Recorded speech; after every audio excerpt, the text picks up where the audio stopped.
দুই বাংলা দুই ইন্ডাস্ট্রি, একদিকে গঙ্গার তীরের কলকাতা অর্থাৎ টলিউড, অন্যদিকে পদ্মার তীরের ঢাকা অর্থাৎ ঢালিউড। বাংলা সিনেমা হয় এই দুই জায়গায়, আর এই দুই জায়গার মানুষই বাংলা বলে, বাংলা বোঝে। কিন্তু সিনেমার ধরন, গল্প বলার ভঙ্গি আর দর্শকের রেসপন্স সবকিছুতেই রয়েছে আলাদা ছাপ।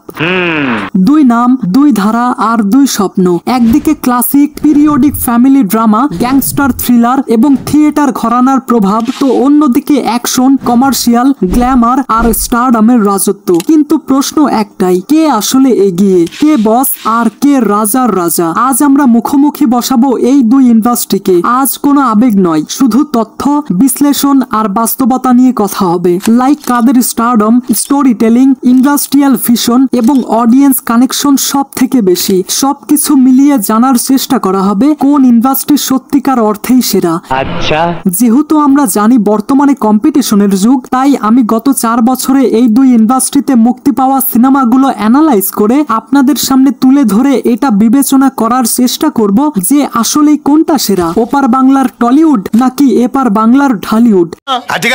এবং এই ভিডিওর শেষে আমি কিছু কথা বলবো, লেকিন শুরু করনে সে পহলে যারা প্রতিনিয়ত আমার ভিডিও দেখে, নিঃসন্দেহে, হ্যাঁ নিঃসন্দেহে তাদের চয়েস অনেক ভালো। যতই তুমি তেল মারো তলায়, লাইক একটাও দেব না। আরে সাসা, এই একটা কথা বলে, এই কথা তুমি কবে বললা? So without wasting any more time, video শুরু করা যাক। And this is going to be a very interesting video. তাই ভিডিও শুরু করার আগে চ্যানেলটা সাবস্ক্রাইব করুন। আরে বাহ, আপনাকে থ্যাংক ইউ। ওয়েল, প্রথমে বলবো টলিউডের কথা। ওপার বাংলার টলিউড ইন্ডাস্ট্রি, যেটাকে টালিগঞ্জ বলা হয়। টালিগঞ্জ কলকাতার সেই এলাকা যেখানে আজও বাংলা সিনেমার অধিকাংশ স্টুডিও, প্রোডাকশন হাউস এবং আর্টিস্টরা কাজ করে। কলকাতার টলিউড ইন্ডাস্ট্রিতে অনেক নাম করা স্টার অ্যাক্টর রয়েছে, যেমন প্রসেনজিৎ চ্যাটার্জি, দেব, জিৎ, অঙ্কুশ হাজরা এবং আবির চ্যাটার্জির মতো অনেকগুলো নাম। টলিউড ইন্ডাস্ট্রি বলতে অনেকের ভিশনে এই নামগুলোই প্রথমে আসে, আর বর্তমানে এই তারকাগুলোই টলিউড ইন্ডাস্ট্রির উন্নতি কল্পে কাজ করে যাচ্ছে। অর্থাৎ তারা চেষ্টা করছে ডিফারেন্ট কিছু দেওয়ার, কিন্তু আদৌ কি এইসব তারকারা ডিফারেন্ট কিছু দিতে পেরেছে?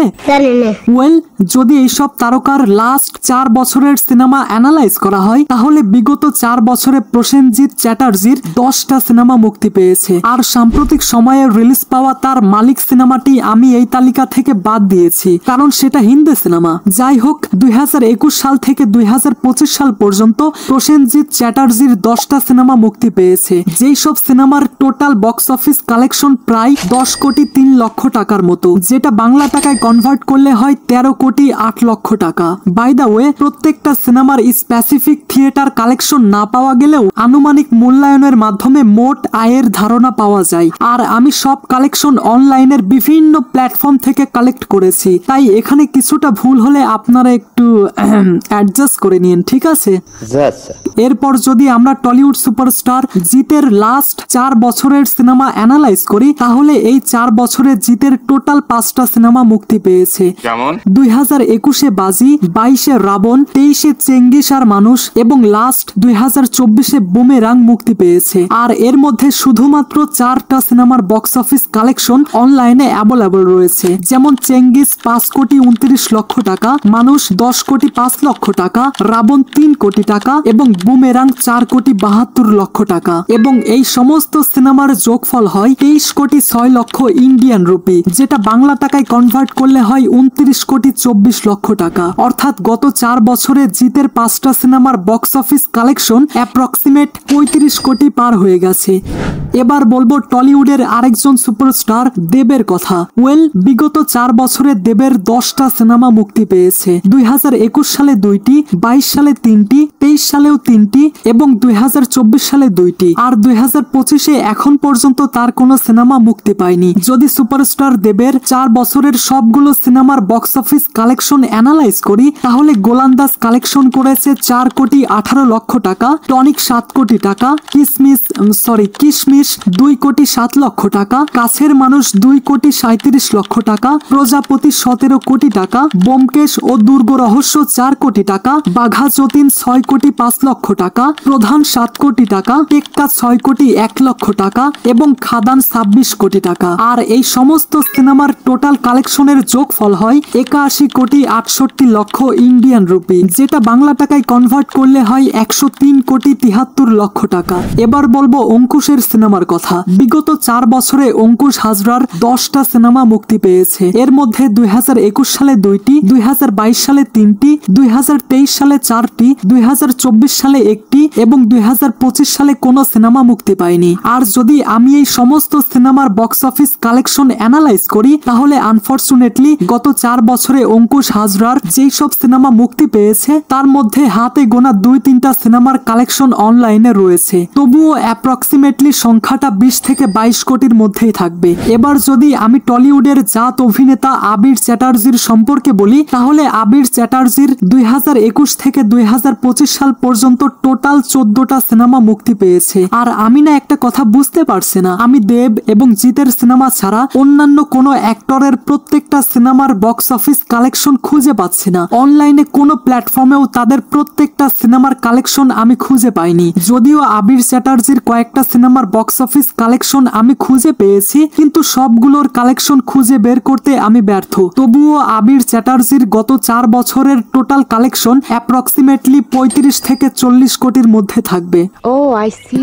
এবার কথা বলা যাক আমাদের ঢালিউড ইন্ডাস্ট্রি নিয়ে। বর্তমানে ঢাকায় সিনেমা আমাদের চলচ্চিত্র ইতিহাসের সর্বোচ্চ সুন্দর সময়ে রয়েছে। টলিউড বা টালিগঞ্জে যেমন স্টার অ্যাক্টর রয়েছে, ঠিক তেমনি ঢালিউডেও বাংলা সিনেমার একমাত্র বঙ্গবাহাদুর, মেগা স্টার অথবা উদীয়মান তারকারা রয়েছে। আর এর মধ্যে উল্লেখযোগ্য হলো সিয়াম আহমেদ, পরিমণির জামাই, হোয়াট কি বলতে চাও তুমি? আই মিন শরীফুল রাজ, আফরান নিশো আর অবশ্যই শাকিব খান, মানে শাকিব খান। আচ্ছা, তোমরাও কি আমার মতো ছোটবেলায় শাকিব খানকে শাকিব খান বলতে? একটু কমেন্টে জানিয়ে যাইও তো। যাই হোক, যেটা বলছিলাম, আর এই সব ঢাকায় অভিনেতা ইন্ডাস্ট্রিকে এগিয়ে নিয়ে যাওয়ার জন্য অলওয়েজ ডিফারেন্ট প্রজেক্টে কাজ করছেন। তো আদৌ কি এইসব অভিনেতা ভিন্ন ধর্মীর প্রজেক্টে কাজ করছে? তো চলুন সেটাই অ্যানালাইজ করা যাক। যদি এইসব তারকার লাস্ট 4 বছরের সিনেমা অ্যানালাইজ করা হয়, তাহলে বিগত 4 বছরে সিয়াম আহমেদের টোটাল 9টা সিনেমা মুক্তি পেয়েছে। এর মধ্যে 2021 সালে 1টা, 22 সালে 5টা, 23 সালে 3টা এবং লাস্ট 2025 সালে 1টা। আর যদি এই সবগুলো সিনেমার কালেকশন অ্যানালাইজ করি, তাহলে শান 2,31,00,000 টাকা, টান 3,13,00,000 টাকা, পাপ পূর্ণ 1 কোটি টাকা, অপারেশন সুন্দরবন অ্যাপ্রক্সিমেট 2 কোটি টাকা, দামাল 1,27,000 টাকা এবং জঙ্গলি 10,08,000 টাকা। আর বাকি সিনেমার সঠিক কালেকশনের তথ্য জানা যায়নি। এখন এই সব সিনেমাগুলোর টোটাল কালেকশনের যোগফল হয় 19,44,35,000 টাকা। এর সাথে বাকি সিনেমাগুলোর কালেকশন যোগ করলে অ্যাপ্রক্সিমেটলি 22 থেকে 25 কোটি টাকার মতো তো হবেই। এবার যদি আফরান নিশোর কথা বলি, তাহলে আফরান নিশো এখন পর্যন্ত 2টা সিনেমায় কাজ করেছে, 2023 সালে সুরঙ্গ এবং 2025 সালে দাগি। এর মধ্যে সুরঙ্গের বক্স অফিস কালেকশন 15,45,00,000 টাকা এবং দাগির কালেকশন 7,06,00,000 টাকা। আর এই 2টা সিনেমার বক্স অফিস কালেকশনের যোগফল 22,51,00,000 টাকা। এবার যদি শরীফুল রাজের কথা বলি, তাহলে 2021 থেকে 2025 সালের মধ্যে শরীফুল রাজের 9টা সিনেমা মুক্তি পেয়েছে, যেখানে 2021 সালে 1টা, 22 সালে 4টা, 24 সালে 3টা এবং 2025 সালে 1টা। আর যদি এইসব সিনেমার বক্স অফিস কালেকশনের কথা বলি, তাহলে পরাণ 12 কোটি টাকা, হাওয়া 16 কোটি টাকা, দিয়ালের দেশ 2 কোটি টাকা এবং ইনসাফ 6,64,00,000 টাকা। আর বাকি সিনেমাগুলোর কালেকশনের তথ্য অনলাইনে খুঁজে পাওয়া যায়নি। আর এখন এই সমস্ত সিনেমাগুলোর কালেকশনের যোগফল হয় 36,64,00,000 টাকা। আর যেই সব সিনেমার কালেকশন সম্পর্কে তথ্য পাওয়া যায়নি, সেই সব সিনেমার কালেকশন যদি যোগ করা হয়, তাহলে অ্যাপ্রক্সিমেটলি 40 কোটি হয়ে যাবে। আর এখন বলবো সেই অভিনেতার কথা, যার আমার কথা শোনার জন্যই আপনারা এতক্ষণ ধরে ভিডিও দেখছেন। জি হ্যাঁ, এবার বলবো ঢাকাই সিনেমার একমাত্র বঙ্গ বাহাদুর শাকিব খানের কথা। শাকিব খানের 2021 থেকে 2025 সাল পর্যন্ত টোটাল 9টা সিনেমা মুক্তি পেয়েছে, যার মধ্যে 2022 সালে 2টি, 23 সালে 1টা, 24 সালে 3টা এবং 2025 সালেও 3টা। আর এইসব সিনেমার বক্স অফিস কালেকশন যদি অ্যানালাইজ করি তাহলে গোলুই 6 কোটি টাকা, বিদ্রোহী 1 কোটি টাকা, প্রিয়তমা 41 কোটি 23 লক্ষ টাকা, রাজকুমার 26 কোটি টাকা, তুফান 56 কোটি টাকা, দরদ 3 কোটি 12 লক্ষ টাকা, বরবাদ 89 কোটি টাকা, অন্তরাত্মা শুধুমাত্র 80 লাখ এবং লাস্ট তাণ্ডব এখন পর্যন্ত 30 কোটি টাকা। আর এখন যদি এই সিনেমাগুলোর টোটাল বক্স অফিস কালেকশনের যোগফল অ্যানালাইজ করি তাহলে এই 9টা সিনেমার টোটাল বক্স অফিস কালেকশন দাঁড়ায় বলবো, আচ্ছা তাহলে বলি, শাকিব খানের এই 9টা সিনেমার টোটাল বক্স অফিস কালেকশন দাঁড়ায় 262 কোটি 35 লক্ষ 80 হাজার টাকা। আপনি ঠিকই শুনেছেন, একটা বাংলা কোনো ইন্ডাস্ট্রির ক্ষেত্রে মাত্র 4 বছরে এটা অনেক বেশি। সঠিক বলেছেন। আই নো চাচা, আমি সঠিক বলেছি। তো এবার কথা বলবো কোন ইন্ডাস্ট্রির stardom, story telling, industrial vision এবং অডিয়েন্স কানেকশন সব থেকে বেশি। বলো বাবাজি। টলিউডে প্রসেনজিৎকে সুপারস্টার বলা হয় 90 দশক থেকে। এরপর এসেছেন দেব, জিৎ, সোহম, পরমব্রত, অঙ্কুশ, আবির এবং যিশু সেনগুপ্ত সহ অনেকে। তবে টলিউডের স্টারডম বেশ সীমিত, তাদের মূল ফ্যানবেস পশ্চিমবঙ্গ কেন্দ্রিক। বড় স্টারদের অনেক সিনেমা ঈদ বা পূজা ছাড়া 5 কোটি রুপিও পেরোয় না। তবে সাম্প্রতিক সময়টাতে সুপারস্টার দেব এবং জিতের স্টারডম ওপার বাংলা ছাড়িয়ে এপার বাংলাতেও চলে এসেছে, যেটা সম্পর্কে আপনারা অলরেডি অবগত। এদিকে ঢালিউড মানেই শাকিব খান। গত 2 দশক ধরে তিনি নিজেই ইন্ডাস্ট্রি। তার একা একটা সিনেমা যেমন প্রিয়তমা, তুফান অথবা বরবাদ, এইসব সিনেমা 30 থেকে 90 কোটি টাকা পর্যন্ত আয় করে। এছাড়াও আরিফিন শুভ, সিয়াম আহমেদ, শরীফুল ইসলাম রাজ এবং নিশোর মতো স্টাররাও গড়ে তুলেছেন তাদের নিজস্ব ফ্যান বেস। ফলাফল ঢালিউড এখানে এগিয়ে, কারণ শাকিব খানের একার ফ্যান ফলোয়ার টলিউডের পুরো টিমের থেকে অনেক বেশি।